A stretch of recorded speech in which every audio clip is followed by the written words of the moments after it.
Bonjour, merci à tous de vous être rendus disponibles pour prendre part à notre webinaire de restitution de l'étude que nous avons menée en partenariat avec la Fondation Mastercard sur les opportunités d'optimisation des réseaux d'agents au Sénégal post-Covid-19. Je suis Rebecca Zantir, responsable de la communication et du marketing pour l'équipe francophone de Microsafe Consulting, MSC, et je suis en charge de modérer la présentation d'aujourd'hui. Alors, avant de commencer, s'il vous plaît, laissez-moi vous présenter quelques points logistiques. Tout d'abord, est-ce que vous pouvez nous confirmer que vous nous entendez bien? Si oui, je vous invite à répondre oui dans la boîte à questions qui se situe à droite de votre écran. Vous voyez le petit panel de contrôle, vous avez une rubrique questions. Si vous pouvez répondre oui. Ensuite, veuillez noter que le webinaire est enregistré et que vous pourrez retrouver l'enregistrement sur notre site internet dès demain.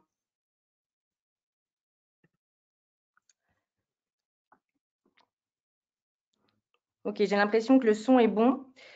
Donc, on peut commencer. Merci encore de nous avoir rejoints.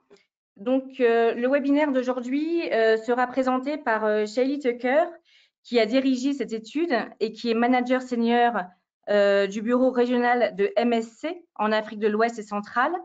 Et à ses côtés, nous avons la joie d'accueillir un panel de taille avec tout d'abord Corinne Riquet-Bamba, qui est la représentante régionale du SIGAP, et Monsieur Sébastien Vetter, qui est directeur général de la FinTech Wizall Money.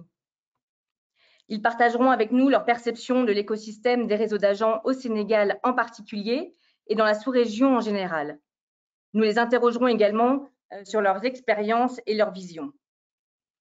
Donc malheureusement, sur la bannière, vous pouvez voir le nom de Jean-Pascal Mbondo de l'Alliance Bethes Cash, mais malheureusement, il a eu un empêchement de dernière minute et ne pourra être avec nous. En revanche, avec un petit peu de chance, il nous rejoindra avant la fin de la rencontre. Enfin, notre directrice Elisabeth Berthe nous rejoindra également pour prendre part à la discussion et répondre à vos questions. Alors, avant de rentrer dans le vif du sujet, permettez-moi, pour ceux qui ne nous connaissent pas, de vous présenter Microsafe Consulting en quelques mots. Alors, Microsafe Consulting, MSC, est une société de conseil internationale qui est spécialisée en inclusion financière, économique et sociale. Nous sommes basés dans 11 pays à travers le monde et notre siège pour l'Afrique francophone se situe, lui, à Dakar. Alors, chez MSC, on est au cœur de la révolution digitale depuis ses débuts et aujourd'hui, on travaille avec différents acteurs variés tels que les gouvernements, les banques, les entreprises de télécommunications, les fournisseurs de services tiers, principalement à travers l'Afrique et l'Asie, pour réaliser des améliorations durables et assurer un meilleur impact.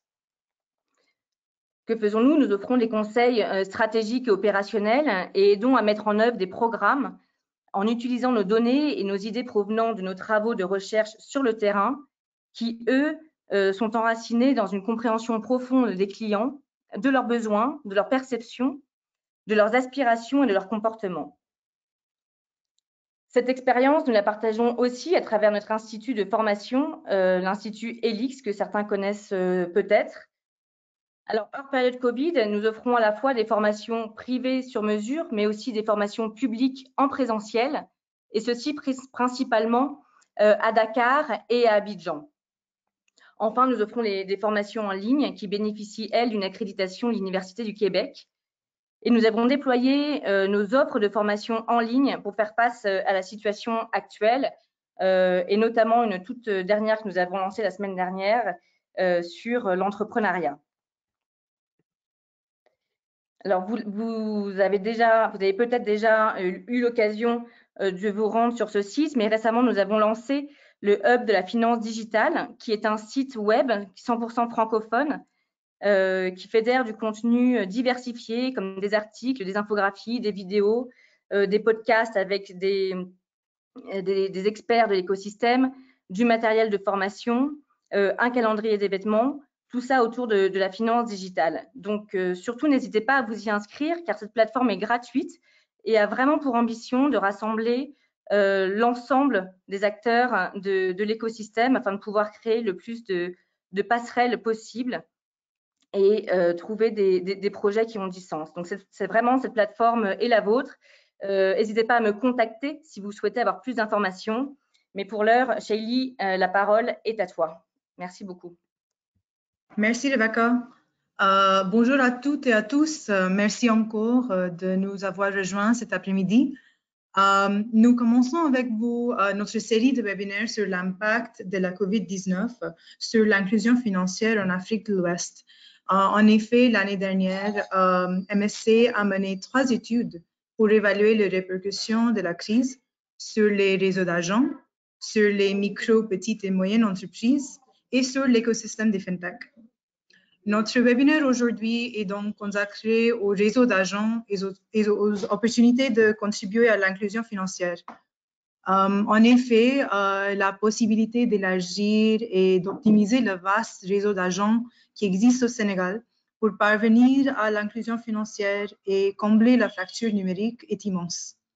Les agents sont essentiels pour fournir des services financiers, notamment au dernier kilomètre.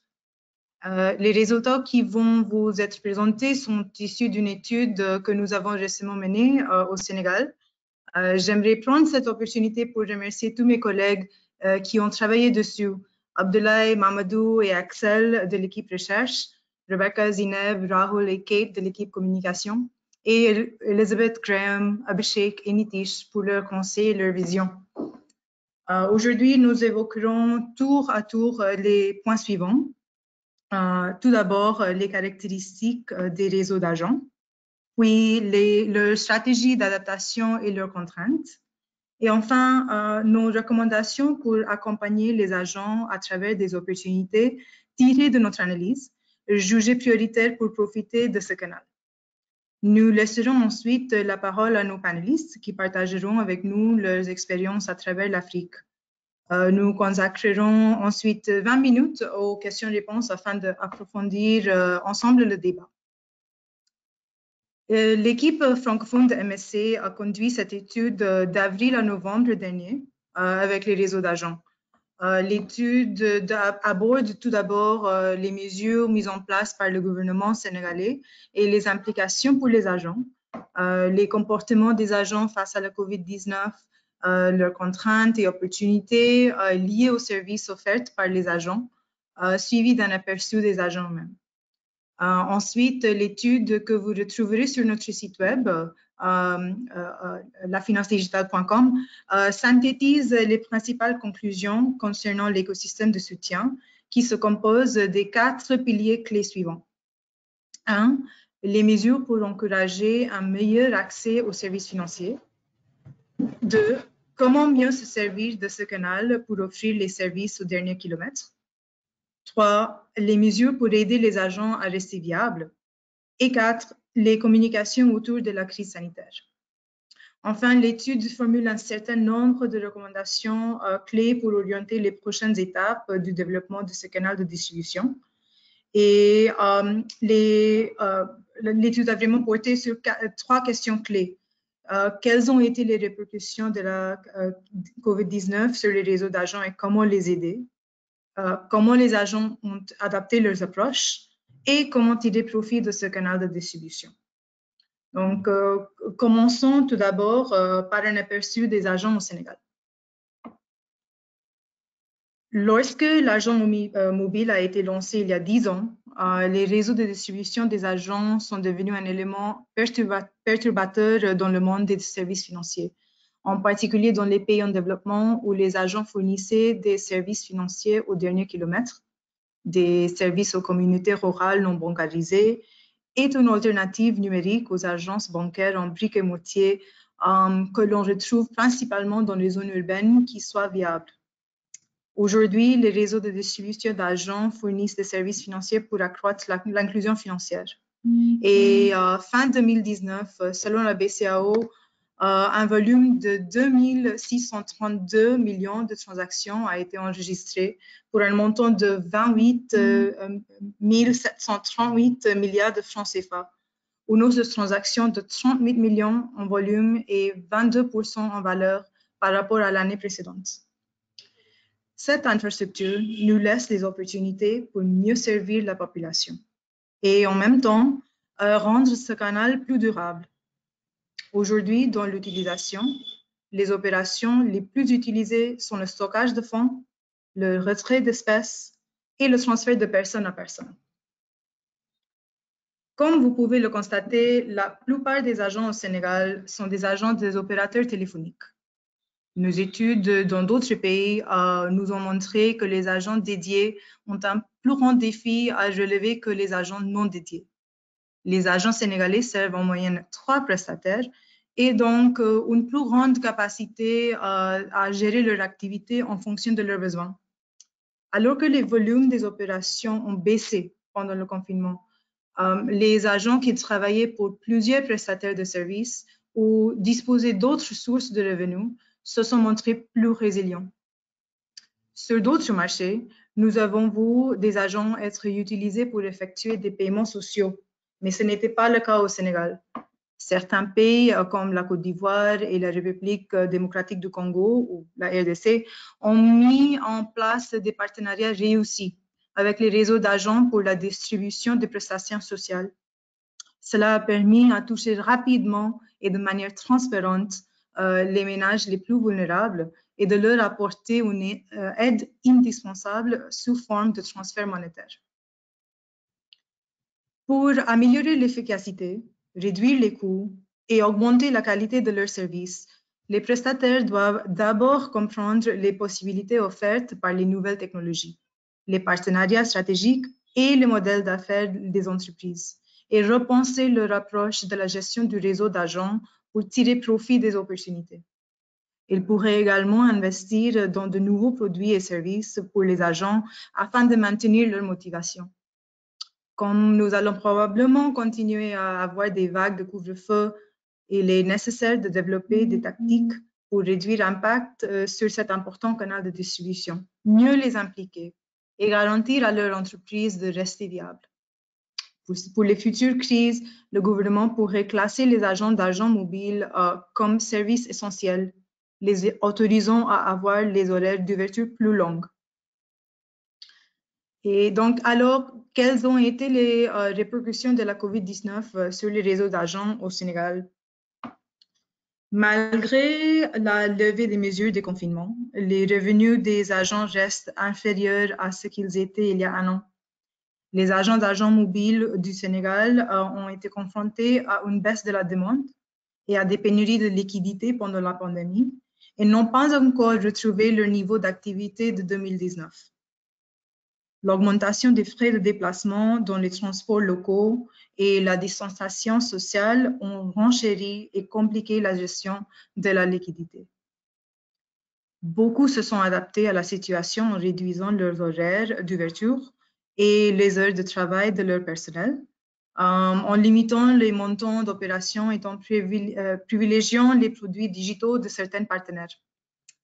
Les agents offrant des services de transfert de fonds internationaux, on a trouvé par exemple Western Union, MoneyGram et RIA, ont été les plus touchés par la crise, avec une baisse de 30% des envois de fonds en provenance de l'étranger en raison des mesures de confinement imposées dans les pays développés.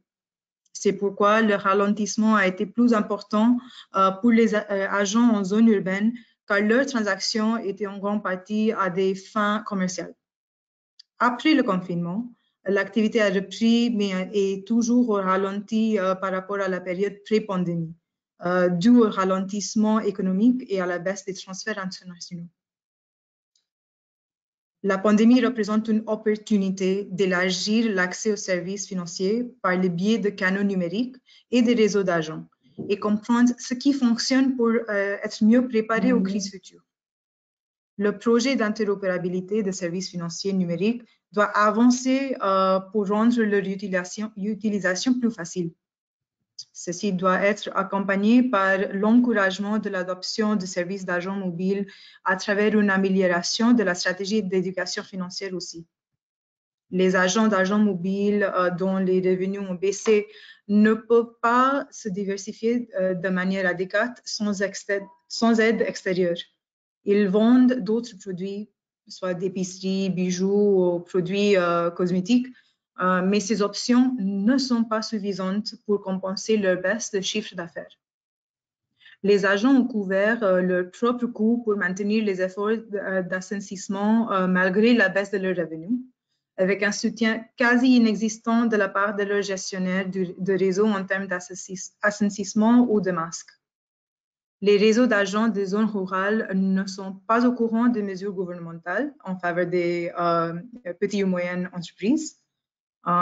Et dans les zones urbaines, les agents ne sont qu'une minorité à avoir entendu parler du plan d'aide du gouvernement aux PME, mais n'en connaissent pas les détails.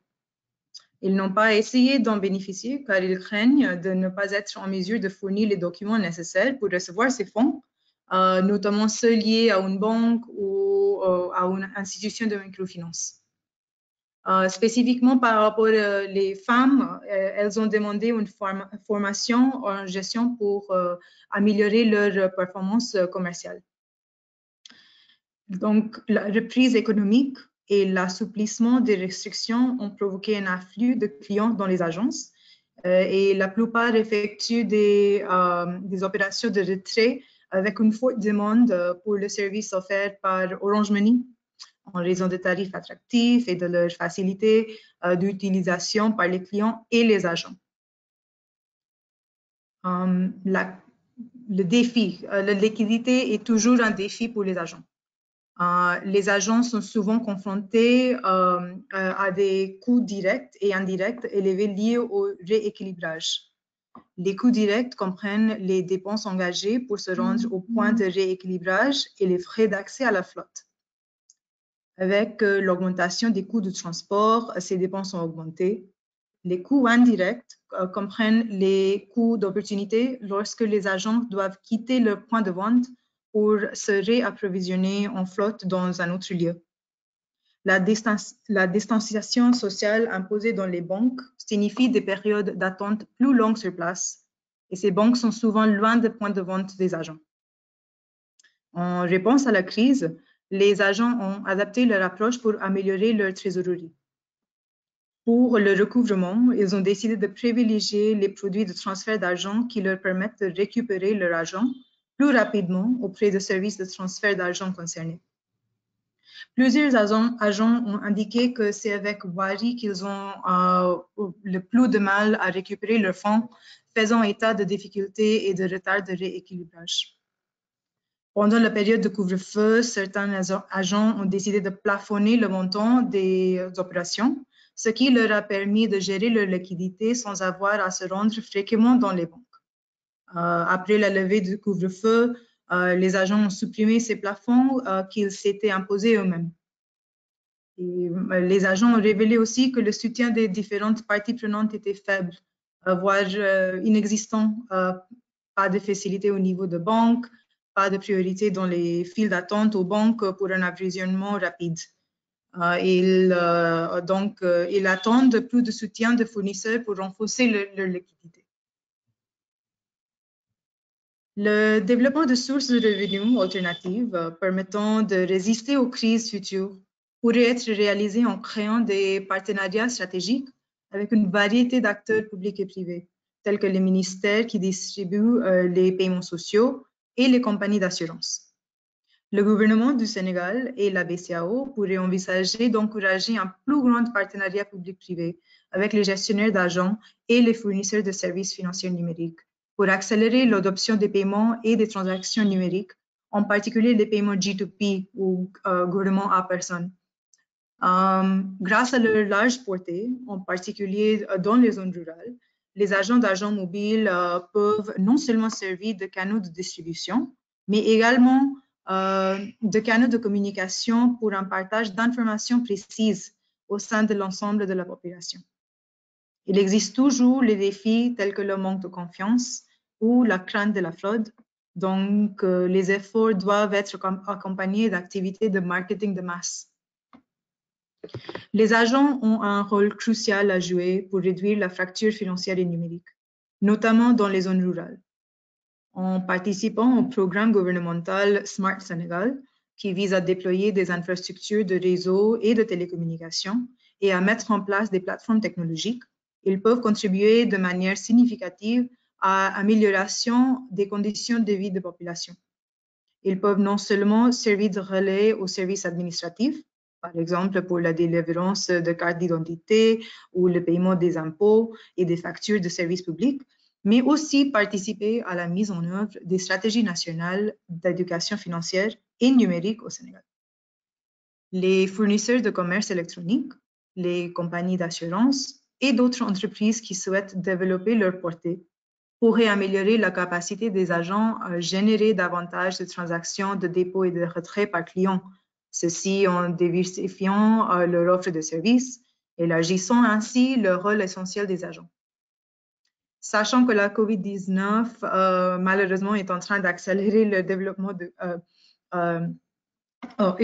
sachant que le COVID-19 est en train d'accélérer le développement de commerce en ligne, les agents d'agents mobiles peuvent profiter de cette opportunité commerciale pour devenir des points relais ou des canaux de distribution de proximité pour les entreprises de logistique et de commerce électronique. La reprise économique démarre doucement avec une augmentation d'environ 15 à 20% des revenus, mais on n'est toujours pas au niveau de l'année précédente. Les clients sont de retour et on voit que les tarifs et la facilitation d'utilisation jouent un rôle clé dans le choix des opérateurs. Mais les volumes d'opérations n'ont pas retrouvé leur niveau antérieur. Donc, cela explique en grande partie par la baisse des revenus des ménages et des envois de fonds en provenance de l'étranger. Donc, merci pour votre attention. Place à notre panel maintenant de discussion avec nos invités du jour. Je vais demander à nos panélistes de bien vouloir activer leur vidéo. Voilà. Donc, bonjour Corinne et Sébastien. Et bonjour, merci encore une fois d'être présents. Bonjour. Commençons d'abord avec la diversification peut-être des activités et des revenus. Corinne, selon vous, à ce stade post-crise où une deuxième vague des cas est arrivée dans la sous-région, quels sont les points sur lesquels les agents et leurs gestionnaires doivent se concentrer pour améliorer leur profitabilité et fidéliser leurs clients?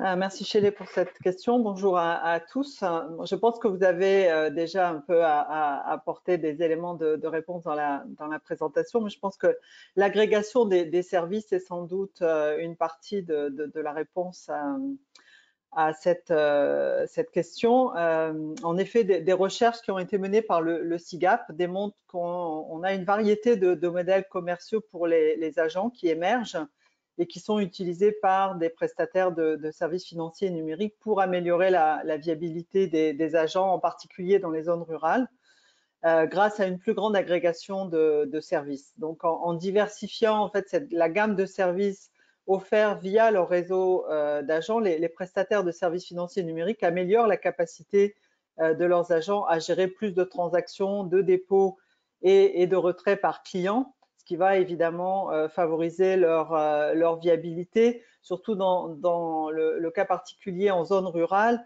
où ces agents font face dans une zone géographique donnée à moins de clients comparativement à ce qu'on peut voir dans les zones urbaines.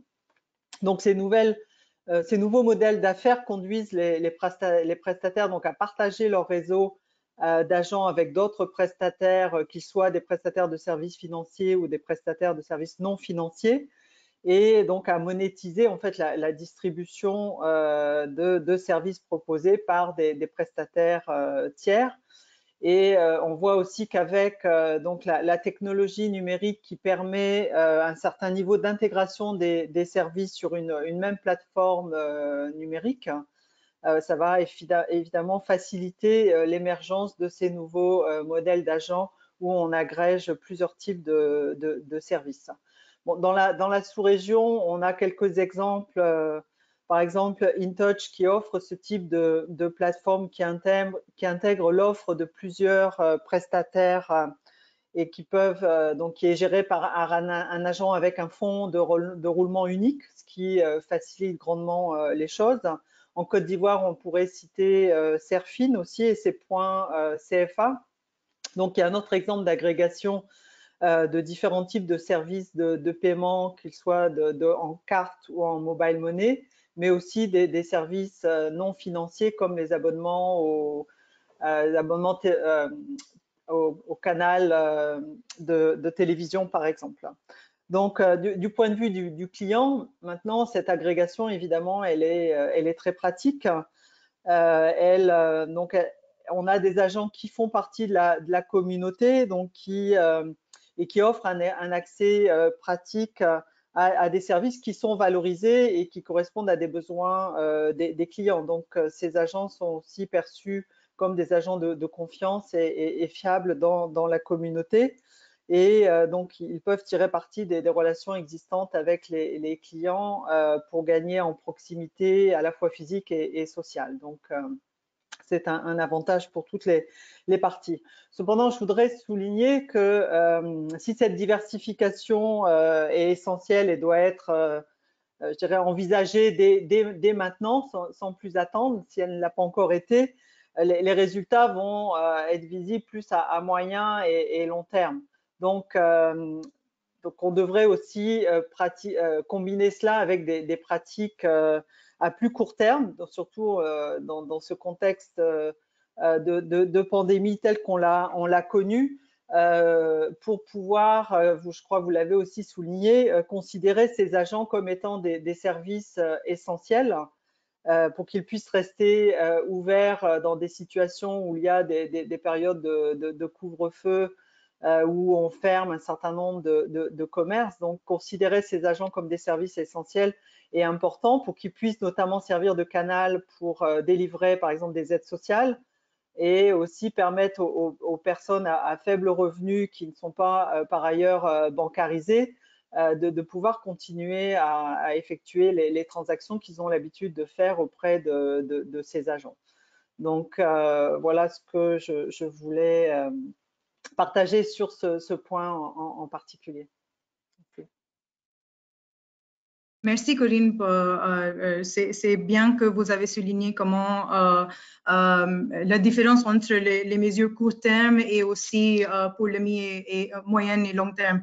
Donc Sébastien, je voudrais vous demander à ce stade qu'est-ce que Weasel est en train de faire pour soutenir ces réseaux d'agents au Sénégal en particulier et en quoi est-ce différence par rapport à ces réseaux dans les autres pays de l'UEMOA. Et vous pouvez rebondir aussi sur ce que Corinne vient de dire aussi. Ok. Bonjour à toutes et à tous. Alors, ce qui est important de savoir, c'est que Weasel Money, en tant qu'opérateur, on s'appuie sur donc des réseaux de distribution existants. On a selon les pays de présence, entre, on va dire, 10 000 et 20 000 points agents.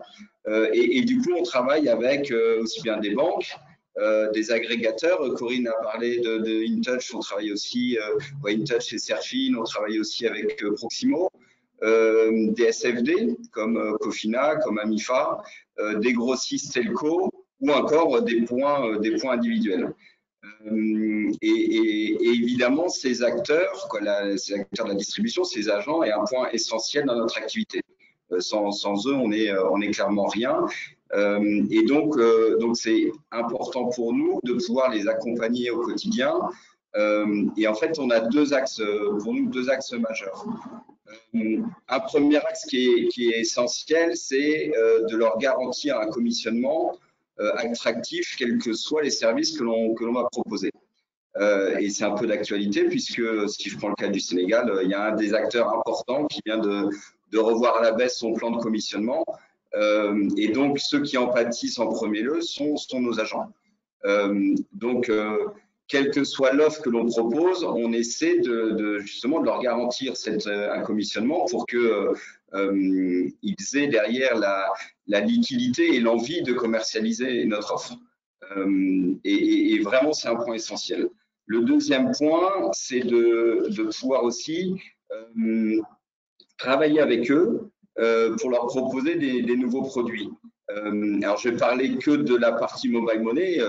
Corinne a parlé d'autres sujets comme le e-commerce. Je vais parler dans notre activité à nous, mais c'est de dire aujourd'hui, on est présent dans plusieurs pays, donc on leur a proposé fin d'année dernière du transfert panafricain. Donc qui permet aussi d'avoir un nouveau service et donc des revenus associés.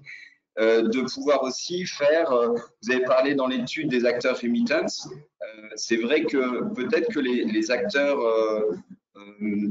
allez, je vais dire plus traditionnels ont une baisse d'activité, mais il y a des acteurs aussi plus digitaux qui du coup ont tiré un peu leur épingle du jeu. Je pense à des acteurs comme TapTapSend ou d'autres, et donc on a pu aussi travailler avec eux pour déboucler les opérations en Afrique et donc apporter des services supplémentaires à nos points cash, à nos agents.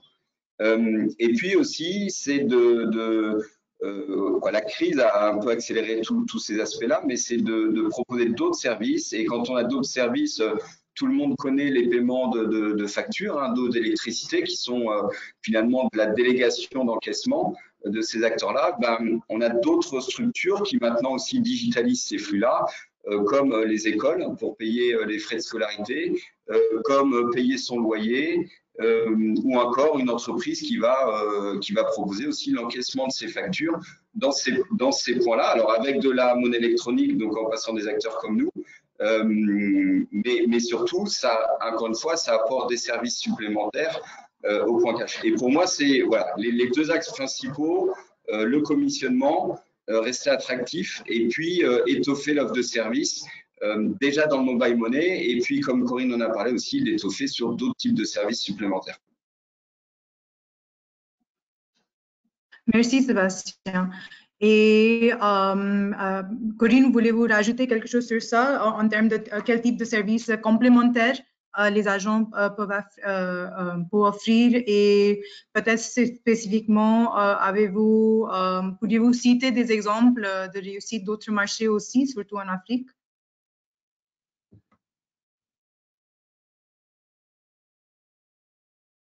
Pardon, j'étais en mute. Ce qu'on voit émerger, effectivement, c'est de nouveaux modèles commerciaux, je dirais, en plus de ce que vient de citer, de décrire Sébastien. On voit des nouveaux modèles commerciaux d'agents qui sont déployés par différents types de fournisseurs, au-delà des prestataires de services financiers numériques. Et on voit des sociétés de e-commerce, par exemple, des entreprises de produits de grande consommation, des entreprises d'agro-business qui vont développer des réseaux d'agents dans les zones rurales.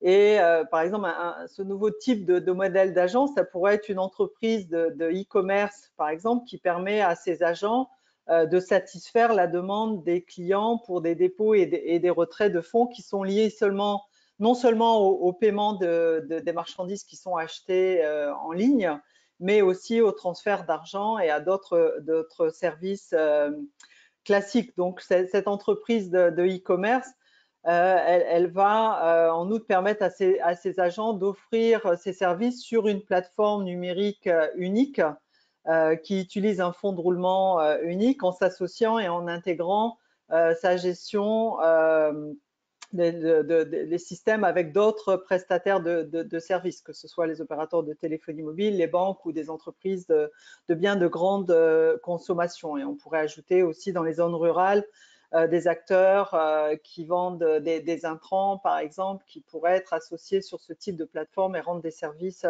aux populations rurales. Donc, ce type de modèle, bon, en Afrique, je n'ai malheureusement pas trouvé d'exemple très concret, mais bon, en Chine, c'est vrai que c'est un contexte très différent, mais ça s'est beaucoup développé avec succès dans les zones rurales en particulier. Donc, il y a sans doute des leçons à tirer.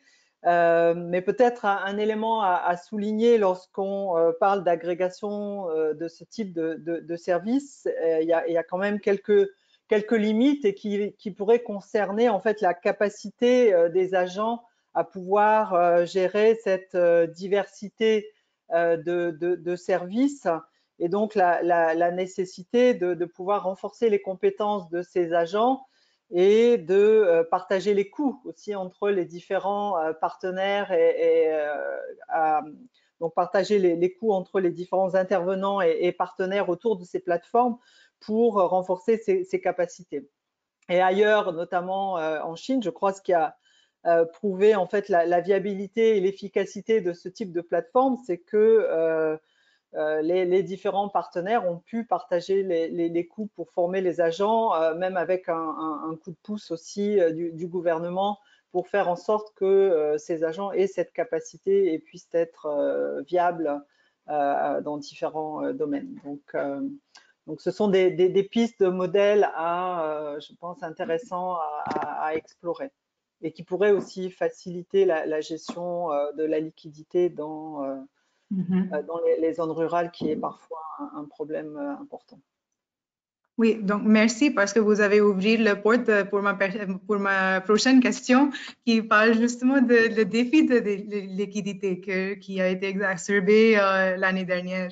Donc, comment adresser ce problème qui est constant et qui s'aggrave fortement en temps de crise telle que la COVID-19? Et Sébastien, avez-vous des innovations sur ce sujet? On peut commencer avec vous. Oui, alors c'est vrai que la liquidité des agents est le point le plus important dans notre activité.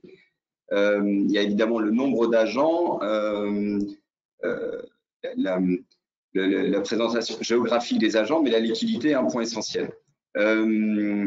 Quand la crise a démarré il y a maintenant un an, c'est clair qu'on était confronté à des accès parfois limités au niveau des banques, voire dans nos établissements aussi, limiter le nombre de personnes, et donc il a fallu faire face à cette nouvelle donne sur le marché. L'autre point aussi, c'est que, et Corinne en a parlé à juste titre, cette activité-là n'était pas considérée comme une activité essentielle. Et bien souvent, dans certaines communes, on pouvait voir des arrêtés des mairies pour dire on ferme les boutiques liées au Covid, donc ces boutiques-là étaient aussi concernées. Un des premiers points sur lesquels on a travaillé au niveau de Weasel, et c'est vrai dans les 4 pays où on est présent, c'est justement de faire considérer notre activité comme une activité essentielle. Alors ça va avec des choses basiques, c'est juste de laisser, déjà de pouvoir ouvrir les points de nos agents, donc dialoguer avec les mairies pour expliquer, alors peut-être avec des horaires réduits, mais au moins de pouvoir les ouvrir. Et l'autre point aussi, qui paraît un peu bête maintenant avec du recul, mais c'était aussi de pouvoir circuler librement, puisque dans certains pays ou certaines zones, on pouvait plus circuler librement, donc pour pouvoir toujours accompagner nos agents. Ça a été un premier challenge. C'est vrai que ça nous paraît déjà un peu loin, mais c'était il y a juste un an, et avec le temps, ce point-là s'est amélioré. Dans notre activité, les points de distribution sont essentiels, et plus un agent va récupérer rapidement de la liquidité, finalement, plus il peut promouvoir le produit. Et on voit aujourd'hui sur le marché que certains services sont en forte baisse d'activité, justement liés à ce problème de liquidité au niveau des points de service. C'est-à-dire que les points de service n'arrivent pas à récupérer du cash et donc délaissent tel ou tel produit lié à ce manquement.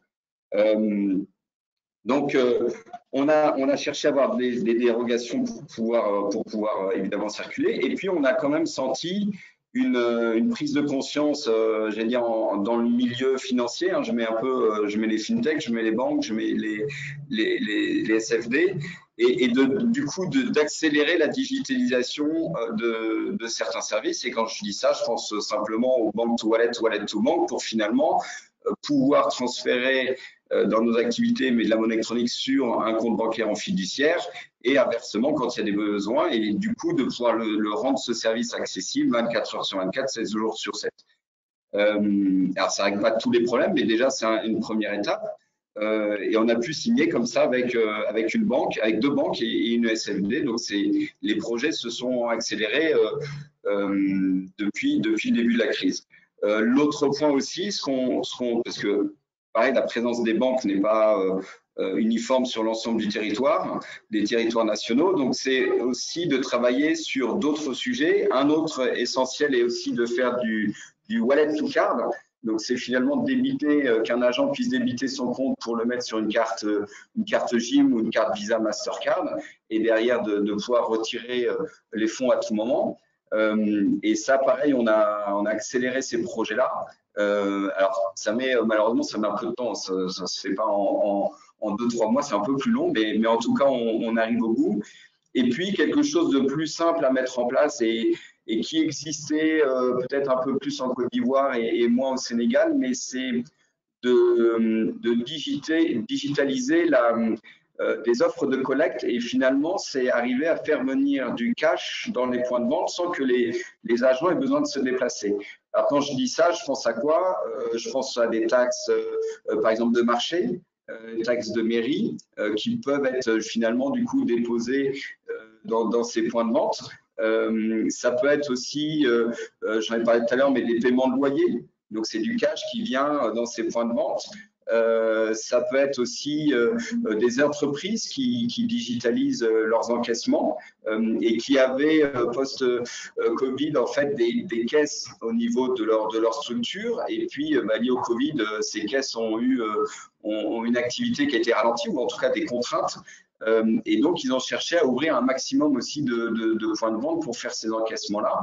Et c'est là où on arrive à faire des partenariats avec des structures pour, encore une fois, c'est ouvrir de nouveaux services et que finalement que le cash vienne directement dans les points de vente sans qu'il y ait forcément besoin de passer via une institution bancaire. Voilà. Merci Sébastien. Corinne, voulez-vous rajouter quelque chose ici? Non, je pense que la réponse de Sébastien est très complète, mais je pense qu'on voulait aussi aborder justement cette question de partenariat, notamment avec, oui. avec l'État. Pour rebondir sur le dernier point qu'a évoqué Sébastien, je pense qu'effectivement l'État verse et aussi collecte des fonds dans les zones rurales et il a sans doute un rôle très important à jouer en nouant des partenariats avec les gestionnaires des réseaux d'agents qui peuvent servir de relais et être rémunérés pour cette fonction qu'ils vont jouer, alors que ce soit pour le paiement des prestations sociales ou pour l'encaissement effectivement de paiement de taxes locales par exemple ou de frais de scolarité ou autres. Et les agents ont évidemment une empreinte qui est beaucoup plus large que celle des trésors publics. Donc, ce type de partenariat est vraiment de nature à faciliter ces versements ou ces collectes de fonds. Et c'est vraiment un partenariat win-win. Donc, on ne saurait qu'encourager les États, les collectivités locales à bâtir ce type de partenariat et qui permet par ailleurs de résoudre les problèmes, comme l'a bien expliqué Sébastien, de liquidité qui peuvent se trouver au niveau des agents ruraux. Et aussi, on résout d'autres problématiques. Par exemple, dans nos pays, on voit les retraités parfois devoir se déplacer, aller faire la queue à des guichets en ville pour recevoir leur pension ou des fonctionnaires même bancarisés, mais qui doivent abandonner parfois leur poste parce qu'ils sont dans des zones reculées, quand on pense aux enseignants, aux agents de santé dans des postes de santé qui sont dans des zones rurales, qui doivent chaque mois se déplacer pour aller en ville chercher leur salaire au guichet bancaire, alors que des solutions pourraient exister et se faire à proximité avec les agents. Donc, il y a vraiment à réfléchir à toutes ces opportunités de partenariat qui permettent, comme je disais, d'avoir des solutions gagnant-gagnant. Est-ce que je pouvais ajouter? Merci Corinne. Sébastien, vous avez une gamme de vos propres partenariats que vous venez d'évoquer aussi. Est-ce qu'il y a un ou deux que vous pouvez mettre en lumière un peu plus pour dire comment c'était vraiment différent qu'avant et même l'autre acteur, c'était quelque chose de nouveau, peut-être soit avec l'État, soit avec un autre type d'entreprise que vous pensez que dans le long terme, c'est plutôt dans cette direction qu'on devrait aller. Oui, en fait, pour moi, sur les partenariats, enfin, il y a une offre, dont on parle beaucoup, je parlais de l'Afrique de l'Ouest, que je connais mieux, mais qui est une offre évidemment de crédit où beaucoup d'acteurs veulent se lancer. Alors certains l'ont déjà fait, mais quand on compare l'Afrique de l'Est et l'Afrique de l'Ouest, on a encore une grande marche à franchir. Et je pense que quand on regarde un peu les populations, les agents vont avoir un rôle essentiel sur ce type d'offre-là. Essentiel pourquoi? Parce que pour accéder à de l'épargne, on peut digitaliser et on va digitaliser cette épargne, mais il y aura forcément un peu d'accompagnement et de formation à faire auprès des populations. Et je pense que sans réseau de distribution, ce sera très compliqué. Donc, ça va être à nous, avec les SFD, de former, d'accompagner ces points-là. Et je pense qu'ils joueront un rôle essentiel dans la formation, l'accompagnement et aussi dans la collecte d'informations pour les prêts. Alors, je ne rentre pas dans les statuts que doivent avoir un point de vente, les points réglementaires. Et justement, ça c'est un point après avec la Banque centrale, mais de voir évidemment quel statut on donne à ces points de distribution pour qu'ils puissent opérer un maximum de services. Mais le cas échéant, et évidemment le but c'est que ça le devienne possible, c'est que ces points-là puissent être aussi des points pour initier des prêts, pour collecter de l'information. Alors, je parle pour des prêts parce que c'est vraiment les offres sur lesquelles, j'allais dire, tout le monde s'oriente dans les mois à venir. Et je suis, moi, persuadé que un opérateur de mobile money ne peut pas le faire sans son réseau de distribution. En tout cas, aujourd'hui, il y a quand même beaucoup de gens qui vont avoir besoin d'être accompagnés, d'être formés. Et tout ne passera pas par le digital, en tout cas pas cette formation et cet accompagnement. Donc là, il y a un rôle à jouer à court terme qui est à mon sens dès cette année. Et puis après, on peut imaginer des partenariats de certains points avec, on a parlé des mairies sur les taxes, mais on pourrait aller plus loin, c'est la digitalisation de certains documents civils ou autres. Bon, voilà, alors après, tous les points ne peuvent pas tout faire. Mais c'est justement comment on peut accompagner chacun des points à développer tout ou partie de services. Et cet accompagnement, il doit être aussi, à mon sens, financier, dans le sens où des points de distribution ont aussi besoin de cash et de BFR pour faire tourner leur activité.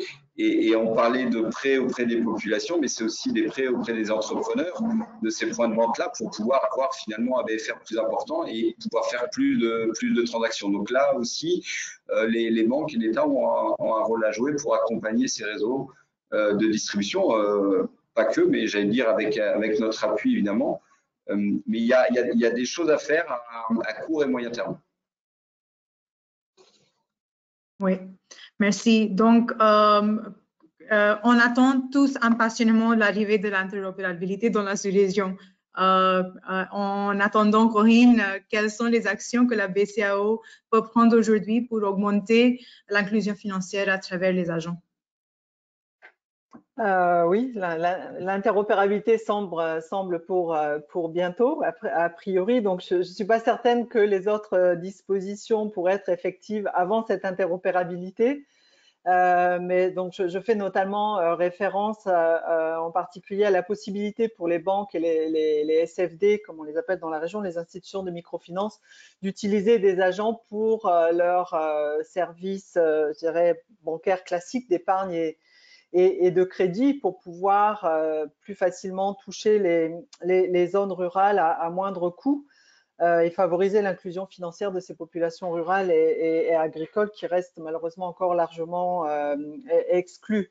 Donc, on sait que dans la zone UMOA, la réglementation sur les agents pour les banques est tributaire d'une réglementation qui porte sur les intermédiaires en opération de banque, les IOB, et qu'on a une absence de réglementation pour les institutions de microfinance, même si on a quelques initiatives pionnières qui ont pu se développer avec quelques institutions de microfinance.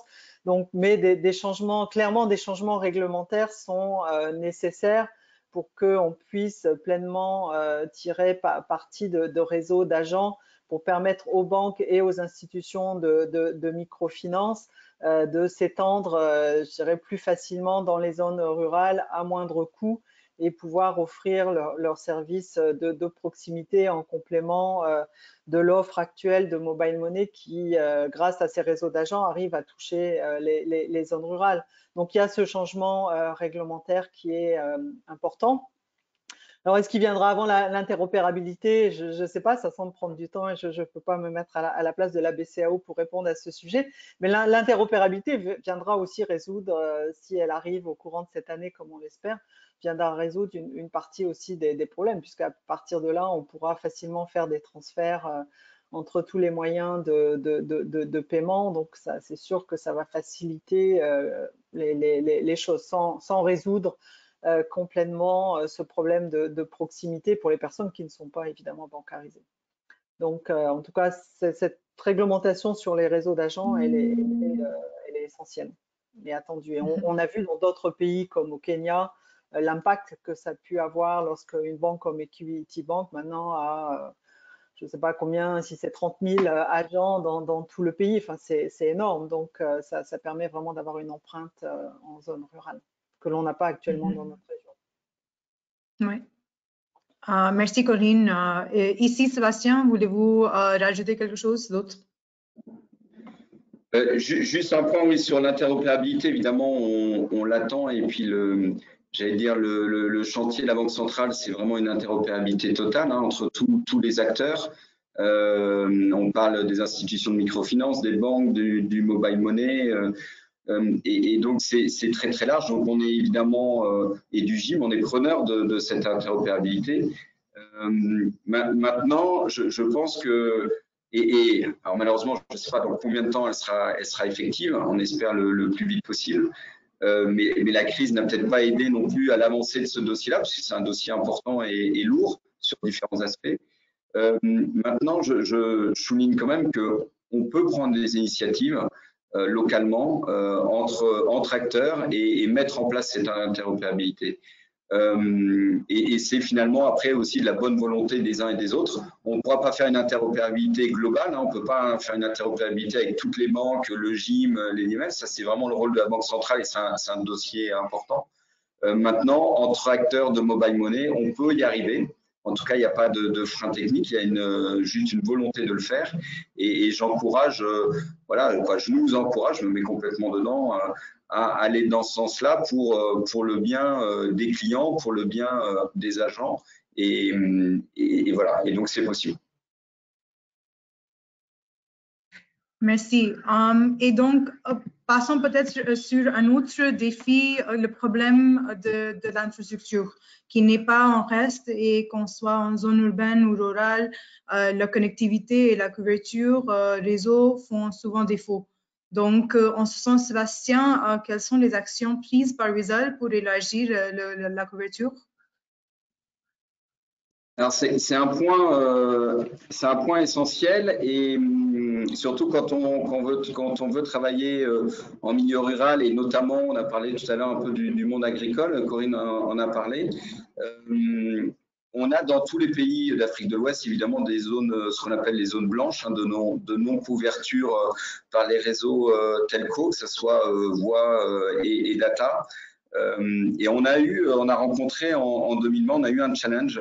On a travaillé avec une ONG dans la région de Matam, au Sénégal, qui est une grande région, avec évidemment des endroits où la couverture est parfaite, il n'y a aucun problème, et puis des endroits vraiment de pure zone blanche. Et cette ONG, Action contre la faim, a versé des aides aux populations liées à la pandémie du Covid. Et donc, il fallait qu'on trouve une solution pour finalement pouvoir faire des paiements en offline. donc ne pas avoir de connectivité.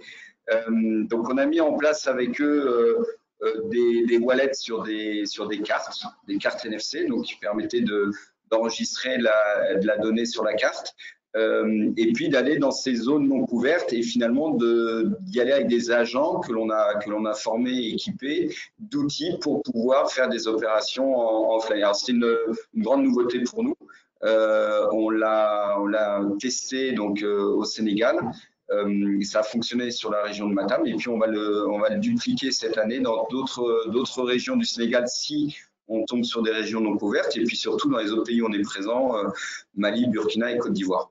Donc ça nous a permis, j'ai pas la solution. La solution infrastructure, c'est les opérateurs qui peuvent, avec ou pas l'aide des gouvernements, pour couvrir les zones. En cas plus concret, c'était de dire comment moi je fais en tant qu'opérateur pour répondre à un besoin à l'instant T et qui est immédiat. Donc on trouve en tant qu'opérateur des solutions on propose des solutions à nos agents pour répondre à des problématiques notamment pour nous de connectivité.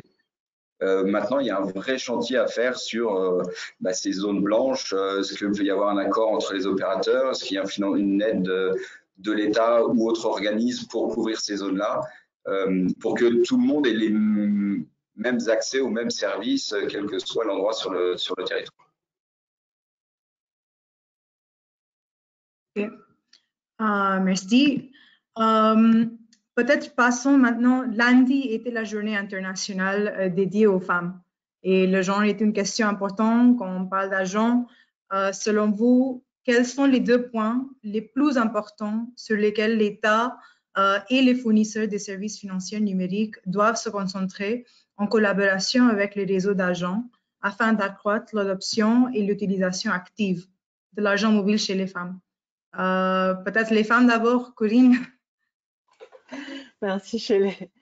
Effectivement, donc comme vous l'avez dit, les réseaux d'agents jouent un rôle important pour faciliter l'adoption et l'utilisation, et en particulier au niveau des femmes. Donc, il semble essentiel en fait de pouvoir comprendre quelles sont les expériences pour les hommes et pour les femmes, et ce qui diffère entre les hommes et les femmes en tant que clients et en tant qu'agents. Et donc, ça passe évidemment par pouvoir collecter des données qui soient désagrégées par genre. Je pense que c'est déjà la première étape, c'est de vraiment pouvoir comprendre quelle est la différence d'expérience entre les hommes et d'utilisation entre les hommes et les femmes, d'analyser ces résultats, parce qu'évidemment aussi, ça va être très dépendant des contextes. Donc, ce qui va être valable peut-être pour le Sénégal ne va pas être valable pour la Côte d'Ivoire. Donc, il faut vraiment pouvoir faire des analyses pays par pays, contexte par contexte, en ayant cette analyse de données désagrégées selon le sexe. Et ensuite, donc, ces analyses vont permettre aux prestataires et aux acteurs, autres acteurs privés et aux acteurs publics à définir des stratégies ou à faire le design de produits ou de solutions ou de parcours qui soient les mieux adaptés, en particulier aux femmes dans ce cas spécifique. Donc ça, je dirais, c'est la première étape un peu incontournable et cruciale. Et puis, le deuxième élément aussi, puisqu'il s'agit des agents, c'est de pouvoir aider les femmes à devenir des agents performants. Je crois que vous l'aviez évoqué aussi tout à l'heure, pour qu'elles puissent augmenter la rentabilité de leur business.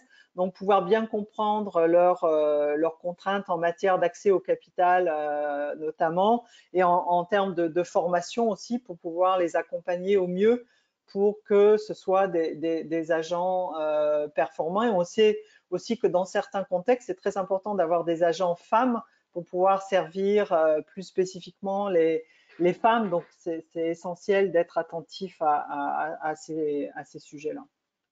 Voilà ce que je voulais dire sur ce sujet. Merci beaucoup, Corinne. Sébastien, dernier mot.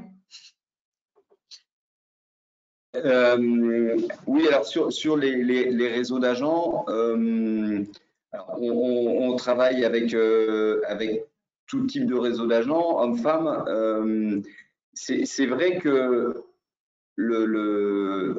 l'entrepreneuriat chez les femmes existe. Beaucoup de femmes ont des commerces.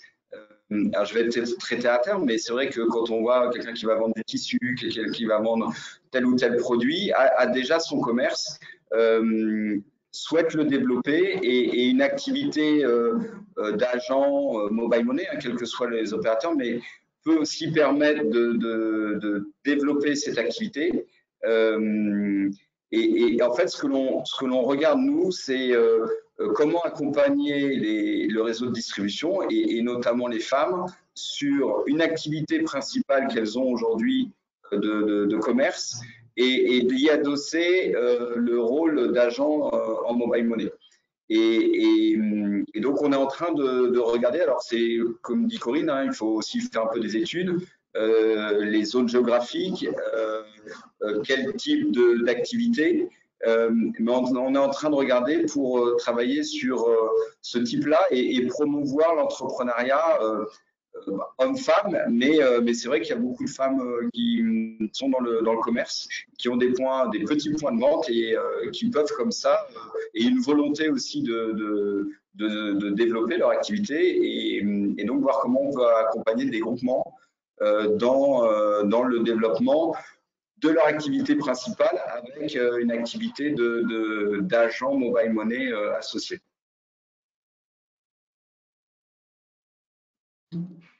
D'accord. Donc, merci beaucoup à ce moment pour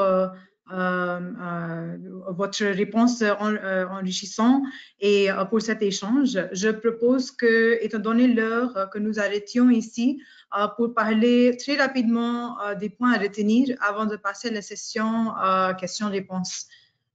Donc, quels sont donc les points à retenir de la présentation et de cet échange? Pour les agents, il est important de mettre l'accent sur le renforcement de vos capacités managériales, avoir une vision long-termiste, comme on a parlé de court terme et moyen terme et long terme, et avoir le courage de vous diversifier en demandant le soutien de vos gestionnaires et ou prestataires de services financiers pour le faire. Travaillez avec vos gestionnaires et prestataires de services financiers pour renforcer vos capacités à gérer la liquidité surtout.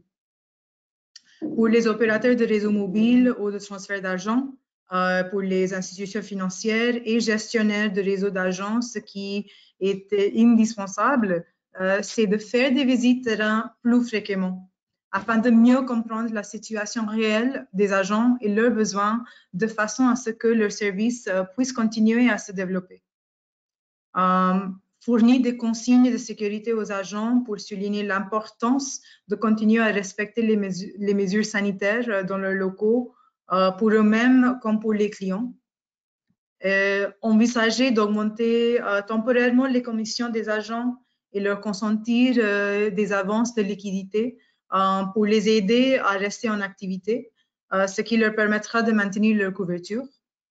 Rechercher également des moyens d'accélérer le rééquilibrage des encaissements des agents.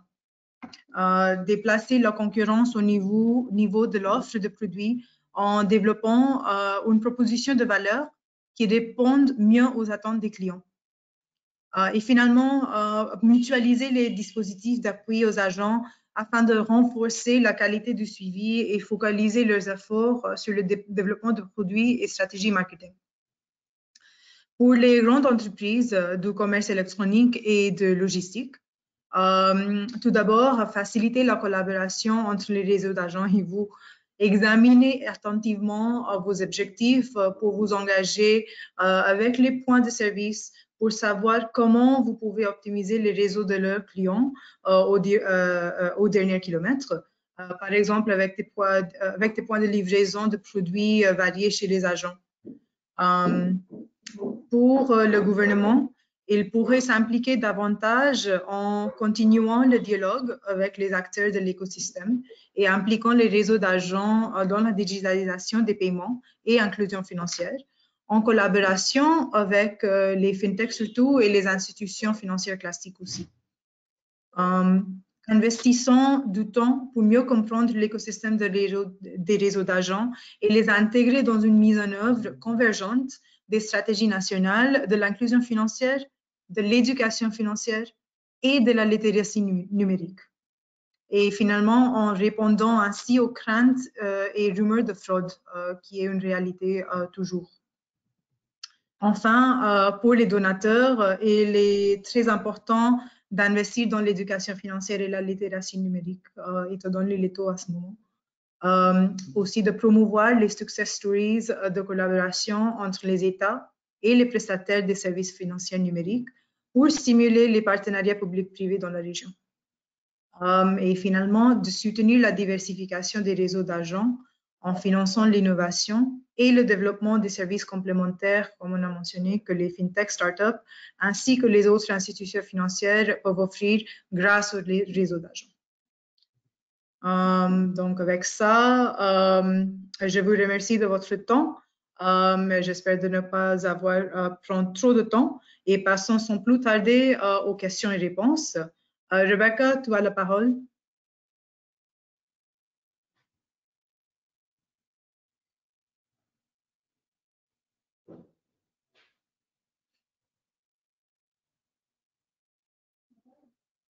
Rebecca?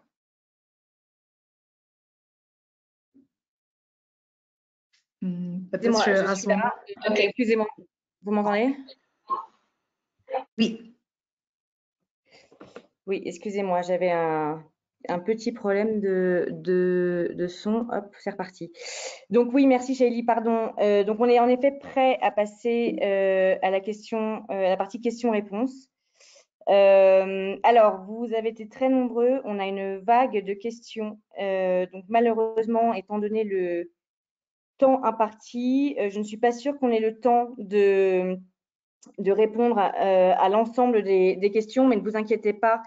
On répondra aux questions, on fera un suivi par mail. N'hésitez pas à continuer à poser des questions dans la rubrique dédiée et voilà, on y répondra par mail si on n'a pas le temps de faire le tour. Alors, première question. La première question s'adresse à Corinne. En matière de protection des consommateurs, qui est un domaine dans lequel le SIGAP travaille beaucoup, quels sont les risques auxquels on doit être attentif en même temps que les réseaux d'agents se développent et diversifient leur activité? Merci Rebecca pour cette question. En effet, la protection des consommateurs doit vraiment faire l'objet d'une attention particulière d'une manière générale dans la relation entre les clients et les agents, et peut-être encore plus lorsqu'on aborde cette question des sujets liés à l'agrégation ou à la diversification des services qui pourraient être offerts par les agents. Donc, le premier élément, si on a donc des prestataires de services financiers numériques qui disposent de réseaux d'agents dominants, par exemple sur un marché donné, ils vont avoir un pouvoir de marché significatif et ils peuvent être aussi tentés d'évincer des concurrents avec de meilleurs produits et services. Donc, c'est vraiment là déjà un point d'attention à avoir pour être sûr qu'on garde, qu'on évite ces positions dominantes et qui empêcheraient en fait une concurrence saine sur les différents marchés. Et d'autres aspects tout aussi importants, c'est que les prestataires et les gestionnaires des réseaux d'agents se doivent de surveiller en fait le respect par les agents des normes de conduite du marché approprié. Et notamment, je fais référence à la transparence de la tarification et des conditions générales. Je crois qu'il y avait une préoccupation qui avait été exprimée dans les questions sur ce sujet. C'est effectivement un élément très important, de s'assurer que les agents ne surchargent pas en termes de commissions au-delà de ce qui est normalement prévu. Donc la transparence est importante. Qu'on ait aussi l'existence de mécanismes de recours efficaces et appropriés et qu'ils soient portés à la connaissance des clients, et les agents peuvent avoir un rôle à jouer, ou en tout cas l'affichage de ces canaux de recours doivent exister au niveau des agents. Et peut-être un dernier point à souligner, c'est aussi être attentif au traitement non discriminatoire des clients, en particulier des femmes, dans la relation avec les agents, s'il s'agit des agents en particulier. Donc, c'est effectivement très, très important de pouvoir prêter attention. Et des travaux récents, on a récemment, ça n'est pas encore publié, mais le SIGAP a fait une recherche un peu documentaire sur l'évolution des risques liés aux services financiers numériques. Et on voit qu'il y a effectivement, plus les services se multiplient et se diversifient, les risques aussi augmentent de manière parallèle. Donc, il faut vraiment toujours prêter attention à cette question de protection des consommateurs. Et le SIGAP démarre une initiative dans la zone UMOA sur la protection des consommateurs. On aura peut-être l'occasion dans d'autres instances d'en parler et de partager cette initiative qui va bientôt démarrer sur ce sujet. Merci Corinne.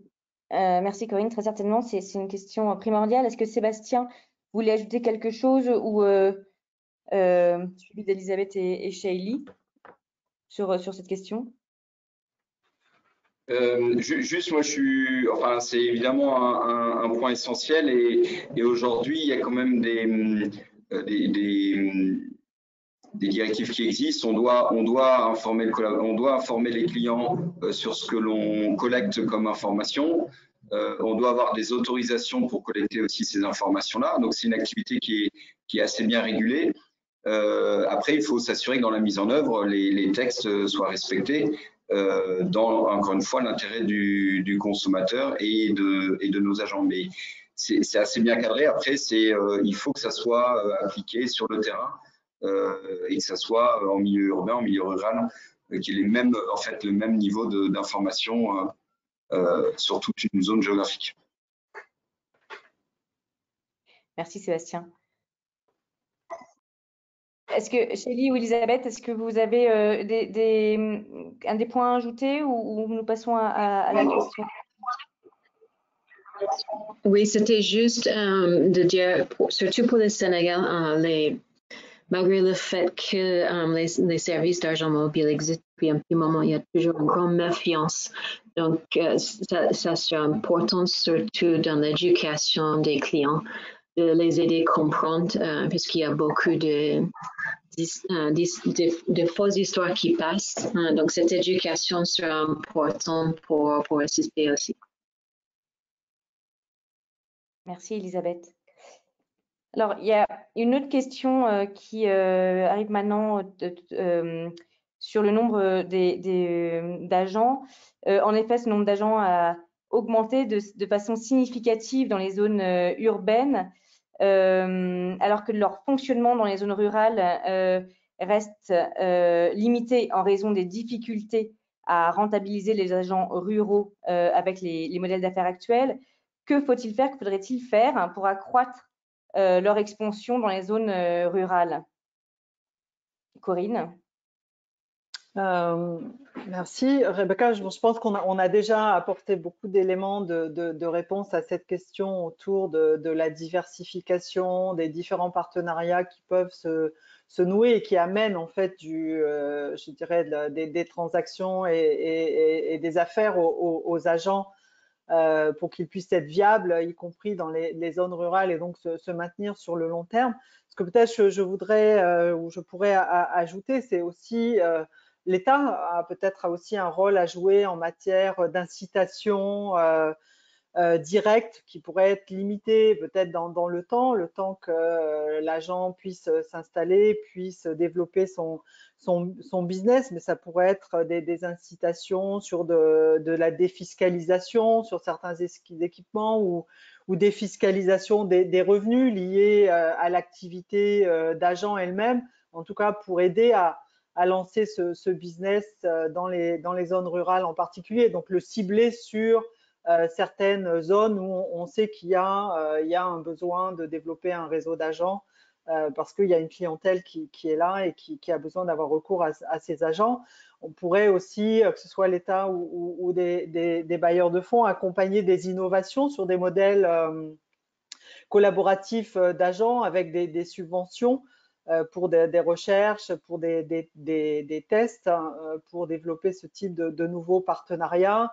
On a vu aussi, par exemple, en Tanzanie, la Banque centrale prendre en charge une analyse un peu géospatiale de la répartition des agents sur le territoire national pour pouvoir déterminer quelles étaient ces zones où il y avait un gap en fait en termes d'agents par rapport à une demande potentielle, et à partir de là déterminer un peu quelle serait la couverture adéquate, le kilométrage nécessaire entre chaque agent pour bien couvrir, mapper les besoins. Donc, il y a un certain nombre d'actions qui pourraient être menées en dehors de ce que les acteurs privés eux-mêmes peuvent faire, mais les instances publiques ou les bailleurs de fonds avec l'accompagnement des bailleurs de fonds, des actions qui pourraient être faites pour essayer de booster cette implantation des agents dans les zones rurales. Donc, c'est des pistes de réflexion sur lesquelles on pourrait travailler dans chacun de nos pays.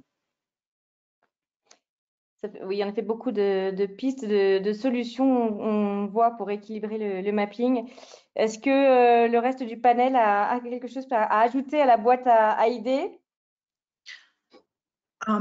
Ici, j'aimerais bien rajouter quelque chose à ce que Corinne a dit. Je pense que c'est aussi lié, il y a une intersectionnalité au croisement direct avec l'emploi jeune aussi et renforcement de capacité. Si dans les zones rurales, on voudrait faire cette expansion, comment avec l'éducation financière, avec les programmes spécifiques qui ciblent les jeunes pour ce type de nouvel emploi,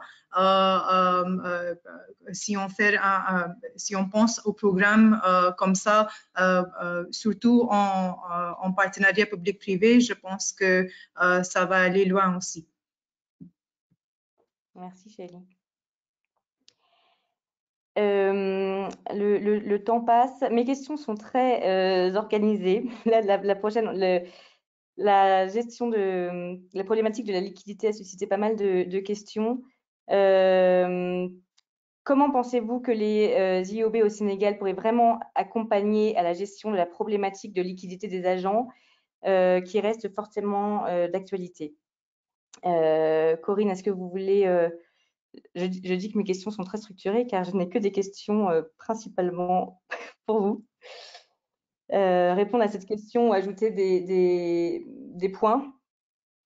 Je ne sais pas si les IOB peuvent effectivement être une réponse à cette question de liquidité. L'IOB est, je dirais, un apporteur d'affaires pour les banques.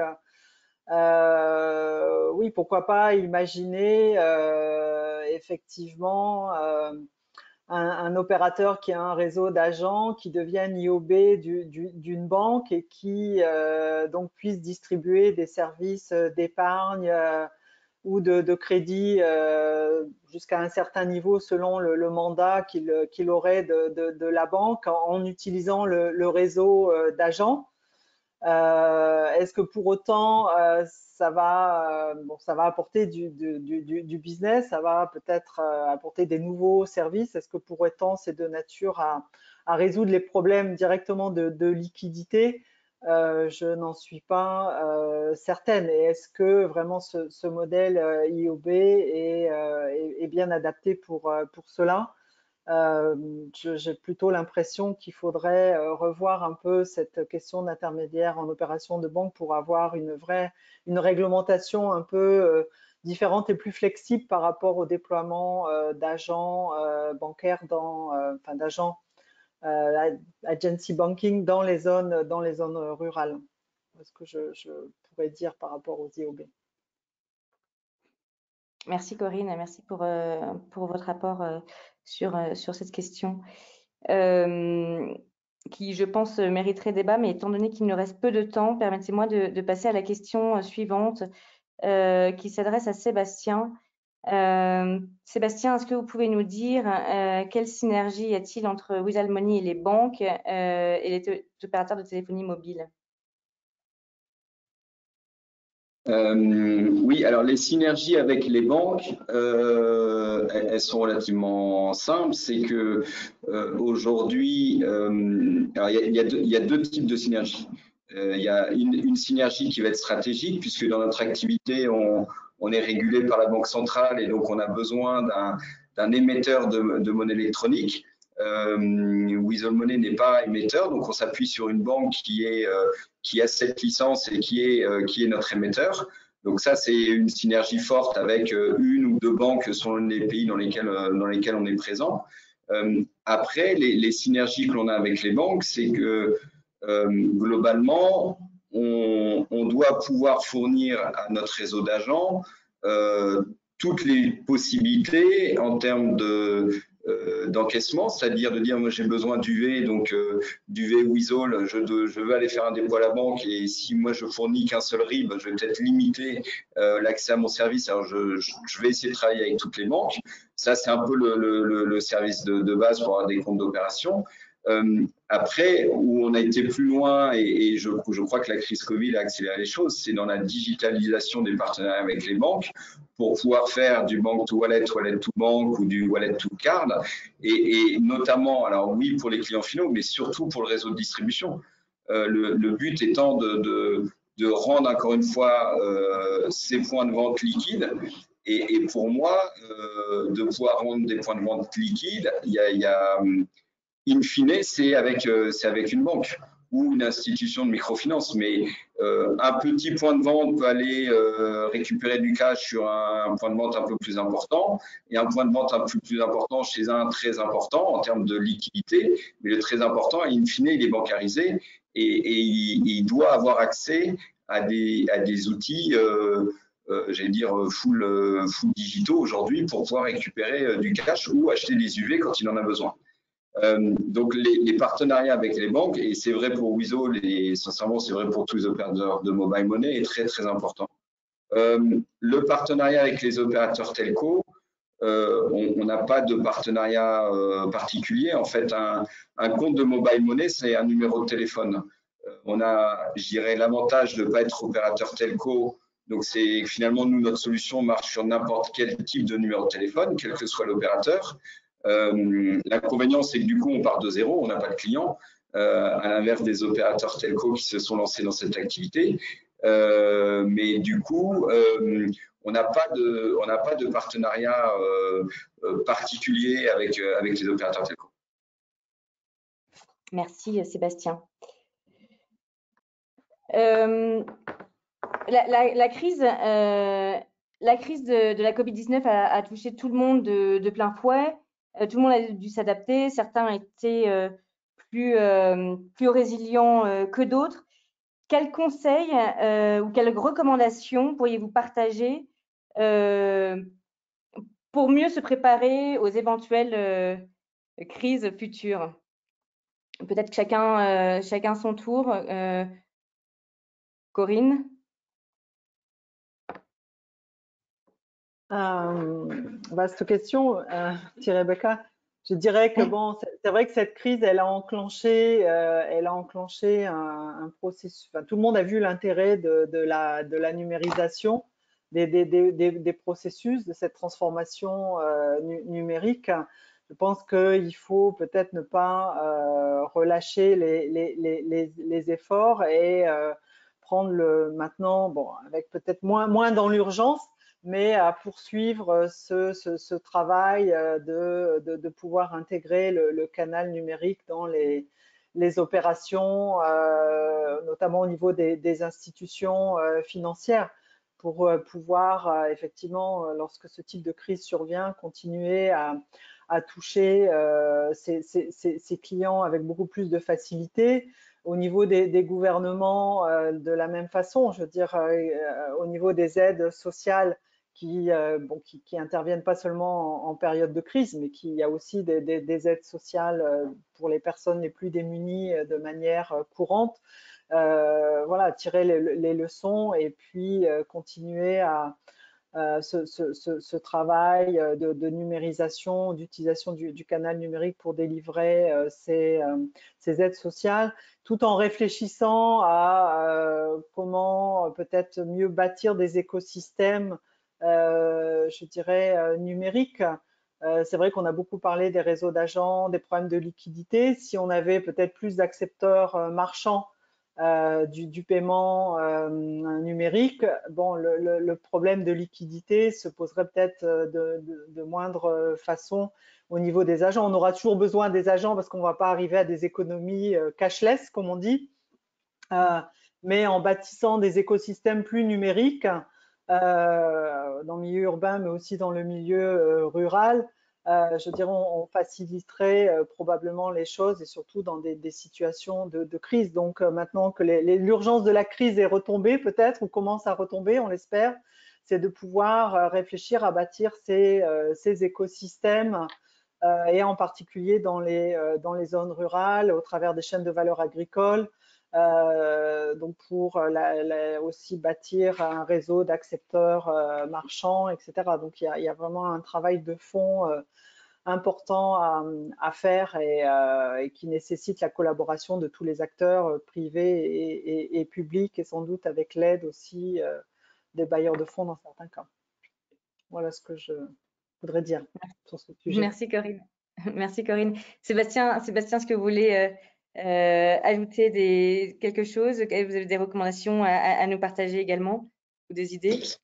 Un petit peu, mais Corinne a vraiment a dit l'essentiel. Juste ce que l'on ressent en tant que nous opérateurs, c'est que c'est vrai qu'il y a eu, bon évidemment on n'a pas envie qu'une crise redémarre, mais ça donnait comme une impulsion à la digitalisation. Ça a accéléré en tout cas certaines envies qui se sont concrétisées. Donc je rejoins Corinne en disant il ne faut pas que ça s'essouffle et il faut qu'on continue ce travail avec les différents acteurs pour ne pas travailler qu'en période de crise et donc dans l'urgence. Et je rejoins aussi complètement Corinne sur la digitalisation aussi côté marchand qui est peu ou quasi pas développée en Afrique de l'Ouest, hein, clairement. Et donc de voir aussi comment on peut mettre en place ce paiement marchand. Alors ça aurait peut-être encore plus de sens avec l'interopérabilité. Ça éviterait aux marchands d'avoir X opérateurs. Et là, ça aurait du bon que l'interopérabilité arrive rapidement. Mais je pense que oui, pour les prochaines, malheureusement, s'il y a des prochaines crises, mais d'être mieux préparé et de se dire on a vécu quelque chose de fort et de prendre un peu plus les devants.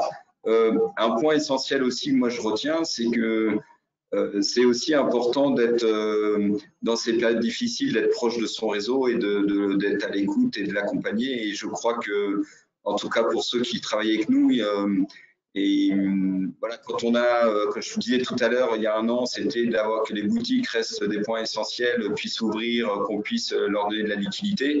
Je pense qu'avant tout, on redevient après très vite en temps de crise terre à terre et on utilise les services qui fonctionnent. Donc, faut se souder les coudes les uns les autres pour voilà, passer ces moments difficiles. Merci Sébastien. Je suis désolée, nous avons dépassé un petit peu l'heure. Elisabeth, est-ce que je peux vous donner le mot de la fin sur ce sujet?